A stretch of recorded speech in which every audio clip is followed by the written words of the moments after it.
तपोवन परिसरात प्लायवूड गोदामाला भीषण आग. आगीचं कारण अद्याप अस्पष्ट.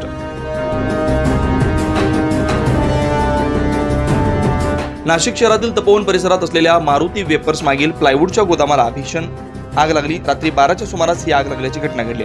या आगीत गोदाम पूर्णतः जळून खाक झालाय. आग लागल्याची माहिती आणि अग्निशमक दलाला मिळताच अग्निशमक दलाचे 4 बंब घटनास्थळी दाखल झाले.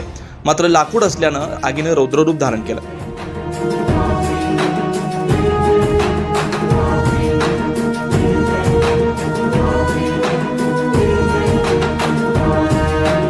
परिसरातील आणि शेजारील गॅरेज आणि अन्य गोदामाला आगीची झळ बसली.